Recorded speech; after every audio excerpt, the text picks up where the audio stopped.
as you possibly can.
Limitless Hoops is coming at you again. What's going on? I'm your host, John Sanders, and this is Limitless Hoops. If you're following the book, thank God.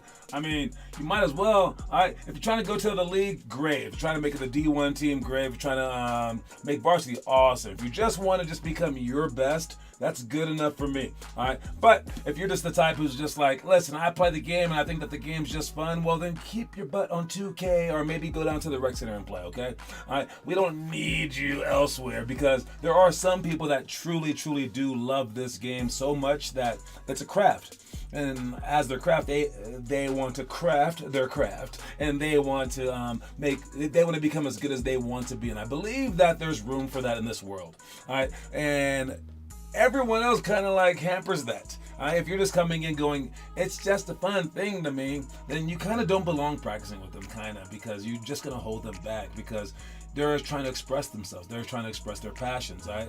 They're trying to make $1 million. They're trying to get a college scholarship. They're trying to make that team so that they don't cry. They're trying to make that team so that they get a girlfriend or a boyfriend. I don't know. They're trying to please their parents. Whatever their reasoning, they want to try to get better. And don't mess them up. All right? And if you are one of those people, then you should be doing this stuff, okay? The stuff that we do every single day, including the challenges, including like every single thing that we do in here, all right? Learning from left and right to up and down, the data, the repetitions, all right? The skill work that takes like a long time to actually figure out, all right? We want to learn it all, and that's what we do right here, right now. So let's get started with all the quick stuff that we have to talk about. Just the homework, make sure that you keep doing it. The elite team, the travel team, make sure that you pay it within a week. Make sure that you know that we have league games this weekend. Know that we have a big Super Bowl game. That's not the football game. It's the basketball Super Bowl game. Us versus Rev Up. I've been talking about it for a while. I'm going to mention it again tomorrow. We play Rev Up for our middle school team. We've never played them before. Let's take care of business. We have played their older teams with their younger teams, but we've never played like a team like our age. So this is like awesome chance. We'll see what happens. All right, let's move on. We got our quote of the day. Quote of the day is, look on the bright side. All right, this is just an optimistic quote. It says basically like whatever's going on in your life, well, look at the bright side of things, all right? And it's like, don't always look at the dark side of things. What that stipulates is that there's two sides to everything, okay? There's two ways to view most everything in life if you're creative enough. All right, there are two sides to the same coin. So make sure that you are viewing things on the bright side of it, so that you can mentally handle going through these things. Because again, you can react different ways, you can act different ways. Okay, you can respond different ways. Just as the thing happens to you, that's the thing that you can't control. The thing that you can control is your response to it. All right. So as you go through life, and life is up and down, left and right, make sure that you constantly see like, okay, well, I could be seeing this in a good light. This could actually be a good thing if I saw it this way. So let me give you an example. All right. If you break your arm, all right, it's not great. I broke my right arm one time, and immediately, because of what people told me, immediately I thought, oh, I can practice dribbling with my left hand. I can practice shooting with my left hand. Great. It wasn't like, woe was me moment at all. But that was only because I was told not to think that way. So this is me telling you not to think that way. All right. Again, no matter what happens, you must look on the bright side. If you lose a game, well, maybe now your teammates are going to be more focused. If you, I don't know, like if you get cut from the team, well, that means that you have 1 year to actually get better. Because as I said before, you don't get better doing team practice stuff. You get moderately better, but you don't really get better yourself.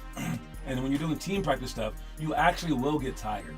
So that means if you're practicing for 2 hours a day in high school, you're not really going to be able to work all the extra hours. So if you get cut, that's almost the best thing in the world, where you can be like, well, now I get to shoot 500 shots every single day. There's no way in heck those kids that made the team will have enough time to do that, because they're doing homework, they're doing other things. So you can devote the 2 hours. And I think that it's a lot. It's really funny, because the kids that don't make those teams and they get cut their freshman year, they just won't do any basketball every day. They might go down to the rec center, but their parents are going to be like, well, now you got to study. But what if they made the team? You would let them go to practice, right? And they have to leave for practice, be there 30 minutes early, so they leave their house 45 minutes early, so they go to practice for 2 hours. That's 2 hours, 45 minutes. Then they go home, takes about 15 more minutes. That's 3 hours. And they were just going to do that for basketball, and you were going to be okay with it, parents. But now that they didn't make the team, now all of a sudden they have to work more. No, like let them go out and like work on their craft and prepare for next year. You might as well.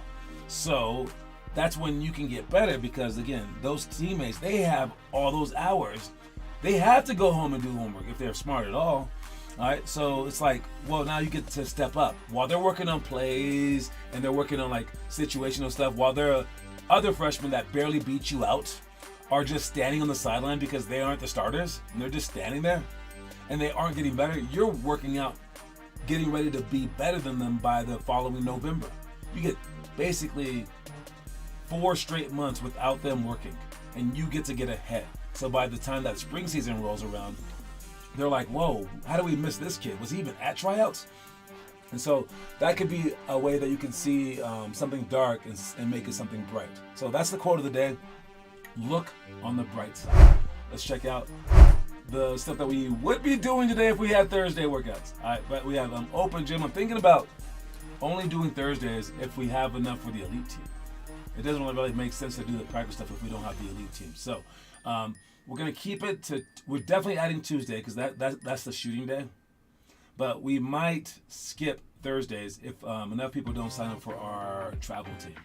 We have 3 different travel tournaments. We have Mason signed up, Teo signed up, and Caleb signed up. I've heard rumors that Noah will sign up, Connor will sign up, and then those kids from Martin Luther King Jr., one of them signed up already. All right, but those are just rumors, and Aiden was a rumor as well. So those are all the rumors that I've heard, but I don't go by rumors. I go by what you guys actually do. So you guys can sign up by next week. What's up, Kieran and Declan Louth? If we have enough people to go on any trip during the April or July, then I will add Thursdays to our slate starting in March. Without that, there is no reason to practice if we don't have a team to go out of state. All right, so you guys can just have the day off if we don't have enough teams. So, but we will definitely have Tuesdays either way because we can use that for shooting. All right, so those are my guidelines, but I'm pretty sure it's going to happen. But it needs to happen by next week. We have 3 signed up, and we need at least a couple more for high school. So we'll see. We'll see what happens. All right, 360 reverse layup. All right, that's one of the things that we would be doing. We do like a situational thing. I count this as a situational thing. Might as well work on it. Then 1-on-2 escape is 1 versus 2 people. It's a great drill. It makes dribbling against one person a lot easier than we would play 5-on-5 cutthroat. Then we got the Buffalo layup drill, my favorite. I just timing, passing, running, and then shooting layups. Then points in the pot. That's a great free throw game where you can't miss. Defense on dribble handoffs. How we do flat show and working on that kind of stuff. How we contest shots, whether it be for open threes, we don't want them to shoot open threes, whether it be forcing them baseline, or whether it be turning them as they're driving for a layup. Right? And also, I guess contest shots also applies to when a post player goes in for a shot and we just chest them up. Make sure that you're contesting shots, not trying to block the shots, not just giving them any shot. 0 to 3 seconds down by 3 with free throws. If there's 2 seconds left and we're down by 3 with free throws, dude, if we make our free throw, we're down by 2. That means that everyone crashes and we're gonna miss it on purpose. If we miss our first free throws and we're down by 3, that means everyone crashes except for the free throw shooter.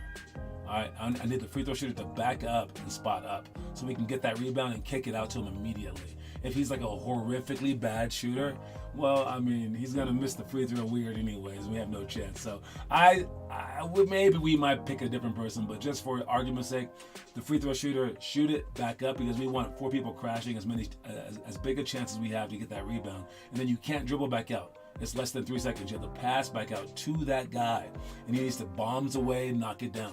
All right, and I would suggest backing up and also moving one way or the other because the person boxing you out is watching the basket. So he's going to know where you are initially. He's going to go to the middle of the free throw line to box you out. And if you're just like in the same spot, he's going to know where you are when they pass the ball out to you. But if you shoot the ball and then back up and then switch locations, kind of like our entry pass, then they can kick it out to you in a way such as this right here. All right, so. All right, what I'm saying is if you're shooting a free throw and you're the one, let's say, and then we got some rebounders right here. We got another rebounder right here. And I don't know why, but we have our 4-man out here because he's just wussy or something. All right, and we got these guys right there. As these guys are here trying to box out, trying to win the game. All right, they run out of guys pretty fast. All right. They probably have like 3 guys in there maybe. They might have all their guys in there. If they have all their guys in there, they're probably going to be matched up with these guys. If they're going 2 people pinch, one person shooter, this guy's actually free. I wouldn't mind it being that guy that goes for the 3-point line, but I actually just want him to crash as well. And I say, as he shoots the ball, because this is a free rebound, I think he should just crash as well. Everyone crashes, everyone's pinching, everyone's like this. But as this guy goes to box you out, his eyes must be on the rim, must be on the ball. And I would love to teach someone like, yo, just like face block this guy or see both. They just don't. And let's say that they're seeing both. All right, that means are they facing this way? Well, then you should back up as this guy's crashing as well. you should back up and then go against his eyesight. If he's facing the opposite way, back up and go against his eyesight.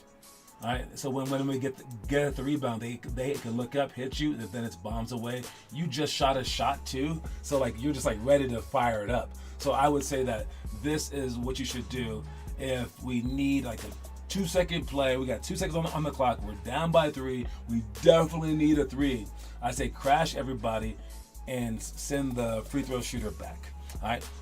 Just my thoughts. If you guys have other thoughts, let me know. We can talk about it. I don't know. I'm always open to different styles of play, but you know, it is what it is. All right, let's move on to homework. Anyone posting homework? I know Kieran and Declan are posting some homework. I saw that. Kieran with the 1v1 high post. Wait, who's he playing against? It doesn't say Kieran and Declan. Kieran curl jumpers, free throw practice. Who was that? Wait, who's Matisse? Who's Matisse? I gotta click on that. I gotta see who that is. It's not Weston. I see Weston right there. All right, let's check to see who Matisse is. I gotta remember all these names. All right, so on our website, we got the curriculum stuff, the homework stuff, and as we click on here, we can see who this Matisse guy is. Let's see who this is. Oh, is it Trenton? I can tell by the Miami. Trenton loves him some Miami, I'll tell you that. And I mean, while this isn't under the chair, it is low enough to be considered under the chair. So great job with under the chair dribbles.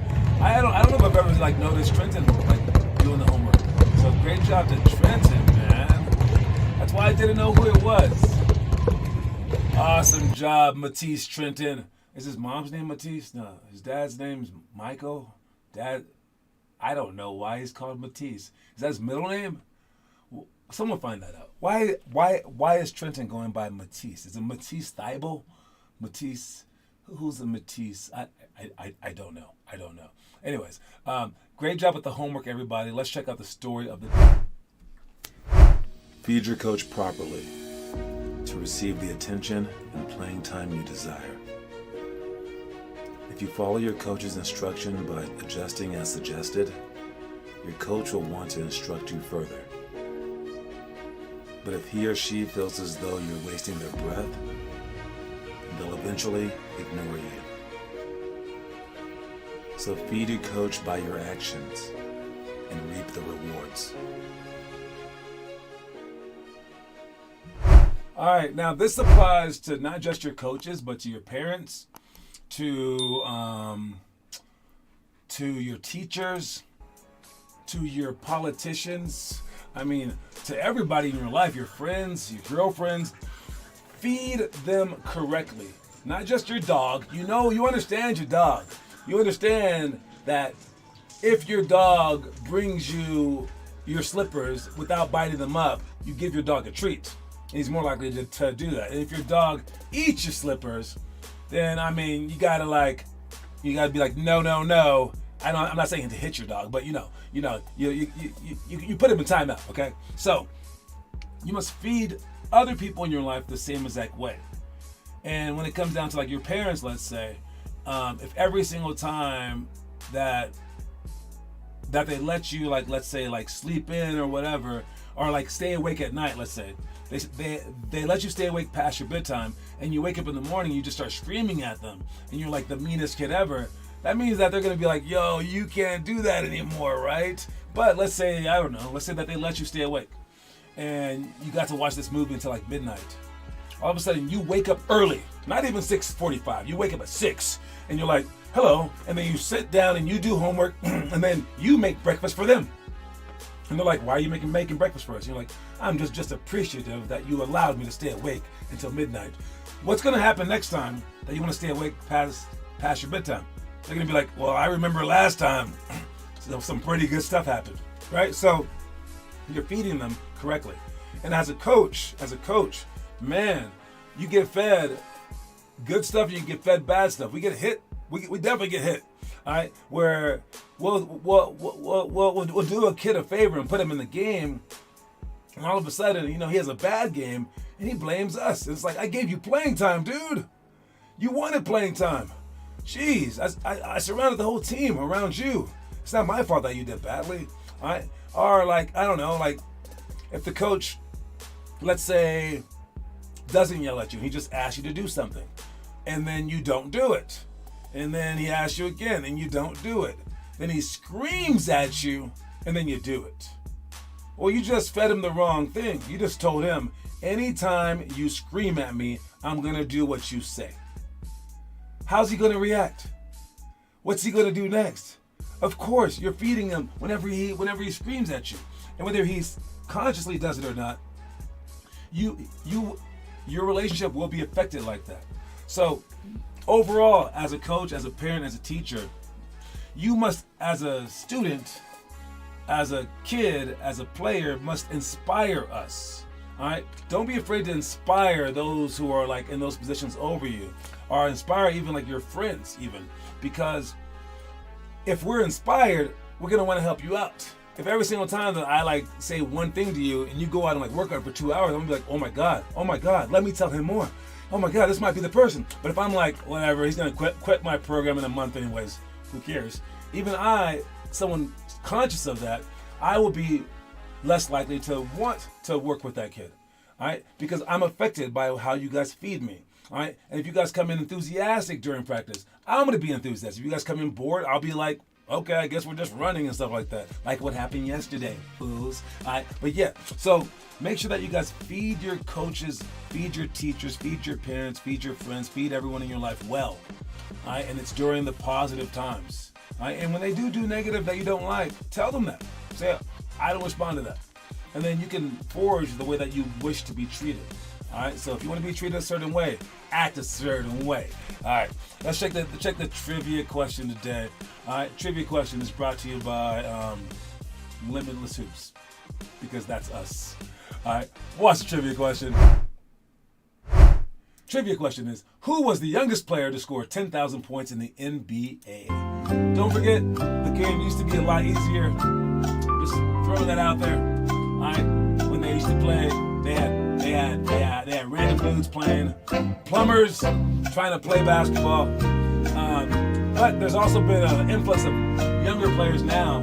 But for a while, for like 20-something years, they didn't allow high schoolers to come through. So who is it? Is it the guy from a long time ago? Guy from recent? Who was the youngest player? It has to be a high school player, I think it has to be. Unless someone who started their career started by scoring 60 points a game. You know that there's those guys too. Ooh, who could be the fastest? Or the youngest? It's not the fastest, it's the youngest. The youngest player to score 10,000 points in the NBA. Is it someone right now? It is LeBron. Dang it, I thought that I could trick you guys by talking to other people. I thought I had you. It was LeBron James. All right, that means that Kieran has 3 points and he's killing it. But did you know that the Brooklyn Nets were almost called the Swamp Dragons? Okay, look, this is the story. All right. The Brooklyn Nets wanted to change their name back in the 90s. The name that they decided upon was the Swamp Dragons. So the NBA paid $500,000 to secure the name rights to the Swamp Dragons. Then they had a vote. They had all the NBA teams vote to see whether they could change their names. The vote went 27 or 26 to 1. All right, and that means that like all the teams said yes except for one team. The one team that said no was the Brooklyn Nets, or the New Jersey Nets at the time. So they're the ones that suggested the idea. The commissioner at the time, David Stern, was like, all right, bet, let's go. So he put the $500,000 down to secure the rights, copyright the rights, and those are the jerseys and stuff like that. And then they put it to a vote because every team has to agree. And every team's like, yeah, let's go ahead and do it. Except for somehow the Brooklyn Nets, whose president is the one who came forth with the suggestion in the first place. How weird would it be if Brooklyn was called the Swamp Dragons? because they kind of like the idea for the Toronto Raptors, and they were kind of going like in that terms, and they're like, oh, the Swamp Dragons would be cool. But yeah, I don't know. I think it sounds better than the Nets, to be honest. The Nets is a stupid name, but the Nets, we're used to that name. Sounds like the Jets. I don't know. Just a weird fact. Did you know that? Did anyone happen to know that? That would have been a decent trivia question, actually. Anyways, next thing that we got is a highlight, I believe. What is the highlight? Look out here! Oh, yeah. Okay, so, look. Elevating and detonating. Finishes it. Whenever Kyrie dunks, period, people were like, what? That's crazy. But this wasn't just a dunk. This was an alley-oop dunk. Yesterday. One-handed throwdown. And what Luka being shot. Give me that. That is odd. And I think it's because, obviously, he's been hurt these last few weeks. I don't think he was that hurt because he obviously got his bunnies back on. He got his legs back. Elevating and detonating. Finishes it. I mean, that's a pretty good. I've never seen Steph Curry get an oop like that. I'm throwing it out there. Look out here! And who throws that? Who would throw that to Kyrie? It would look like a set play, like, yo, dog, when I get this ball, you're gonna cut back door. What was the score this time? It was in the third quarter. Dang. Elevating and detonating. Finishes it. I mean, I don't want to talk about too much, but yesterday. Yo, that is shocking. I mean, he's a great finisher, but who knew he could do that? I bet you that has to be like his only alley-oop in the NBA history. Finishes His only alley-oop. Kind of Kyrie was asked the question yesterday. I just want to give some props to Kyrie. We do give him a hard time on this show and in life, but good job, Kyrie. Good job, Kyrie. I bet you if the world were flat, you wouldn't have been able to jump that high because it would have messed up the gravity of everything. I'm just saying. One more time. And what happened? Give me that! All right. Moving on to the conspiracy theories. The conspiracy theories. All right. And this conspiracy theory is what I like to call my Final Destination argument. Okay? Final Destination is a movie. It's a movie where this guy right here, this guy right there, he gets on an airplane, and like the airplane blows up, but then he like wakes up from his dream, and then realizes, oh, I was just dreaming. But then everything starts happening in real life, like it did in his dream, like every single little bitty piece, and he just freaks out. And he's like, oh no. That means that the plane's gonna get a blow up. So he starts freaking out. They kick him off the plane, and 6 other people get kicked off with him, and then the plane does blow up. Oh my God! But then, like, fate or whatever it is starts to chase them afterwards. All right, fate starts to chase them down afterwards. All right, and basically kills them in weird ways. Now I bring all that up. Because that's how basketball is. That's how life is, actually, with a lot of things. All right, it's like Final Destination, where you maybe aren't supposed to be a basketball player, and because your dad wasn't a basketball player in college, I don't know, like you're kind of chubby, I don't know, like your next door neighbors don't play basketball either, your friends don't like it, but you love it. And what happens is you'll try to do the homework. And then as you start trying to do the homework, it'll rain every single day. As you try to get better, you want to go to practice, your parents will say, no, we can't take you. Or like you try to get better, and then all of a sudden you have a flat tire and you can't make it to the game. All right, you try to do all these things, but it seems like fate is just against you. It seems like whatever you do, something's gonna happen, and that's where some of our kids, they get sick a lot. Right? They're sick every freaking week, and they're like, sorry, I missed practice the last 8 years. I was a little under the weather. And you're like, what? Under the weather? That is under the ground 8 years. Dang. Right? And while other people, they go through life, like let's say like a big, tall, black dude, and he's like, oh, I'm going to be 6'7". This is nice. And his next door neighbor is playing in the NBA. I get to practice with you. Oh my God, Steph Curry. I guess we should practice. And then their life just seems like so blessed. And it seems like it's Final Destination going on. All right, some Final Destination stuff where it's working against you. I gotta tell you, this is the movie to watch because one, they have amazing death scenes. It's so fun. It's a scary movie. Make sure that you have your parents' permission to watch it. But the second thing is you're like the main actor. If you aren't destined for the NBA, you're the main actor in the movie. You are this guy right here who was supposed to die. And the whole point of the movie is to go against your fate. All right? So that's what they do. Oh my God, there's some crazy death scenes. Sorry if I've unnerved anybody, but yeah, you can fight against it, even though your parents don't let you. Find a ride, even though you don't own a hoop or whatever. Become a great ball handler, even though whatever happens to you, you got hurt. Okay, then work on you with your left hand, right? No matter what happens, even though you were born short, figure it out. All right, don't let Final Destination catch up to you. All right, don't let fate, just because you weren't fated to become in the NBA, don't let that catch up to you. Because it really feels like this movie, Final Destination, with some of the kids, they just make up the craziest excuses all the time. And it's like, sorry, I had chess club on every Thursday and Saturday, and those are the days we happen to practice. And it's like, oh, you've always had chess club? Yeah. But you want to make the NBA? Yeah. Well, that doesn't add up. Can you change chess club time? Nope. Tried. The internet went down. And it's like fate is just heavily against you. Fight back. Fight back. All right? Last thing that I'm talking about is no one's passing to you. Not skilled enough yet? Well, how badly do you want the ball? If you want the ball that bad, then get the offensive rebound instead of arguing. When I want the basketball, the best thing to do is be like, yo, dude, you should shoot it. I'll give you the ball.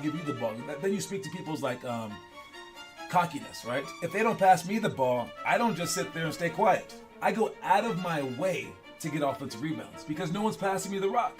Now, so when no one's passing you the rock, when no one's passing you the ball, you go get the ball, especially if they're missing the shot. All right, that's basically what I said in our latest video. Make sure that you guys watch it. All right, and it says some other things like this. You're probably saying, but I'm not tall. I'm not even good enough to get offensive rebound. Wait. So what? So maybe you're not the person that they should be passing to. I mean, if you're not good enough, maybe that's why they're not passing to you. So if you think that you can get the rebound, if you think that you can be scoring, if you think that you're good enough to do this, to do that they should be passing to you, then you're good enough to get a rebound. Especially when no one is trying to box you out. It's trying to stop you from getting the rebounds in the first place. You know how many balls people actually box out correctly? Very, very minimal. They're not even trying. They're standing straight up and jumping for the ball. You know how many basketballs are shot and they hit the ground instead of being rebounded? Well, when they're on the ground, no matter how tall you are, those are your rebounds to be had. If no one's passing you the ball, go get the rebound. That's the basic gist. Watch the video. Don't forget that our quote of the day is, look on the bright side. All right, that's all my time for you today. Make sure you guys are still working out. Make sure you guys post those videos. Make sure you guys get ready for this weekend's games. Make sure I see you guys tomorrow at the workouts as well, both in Aurora and in Broomfield. All right, we'll talk to y'all soon, man. Peace out.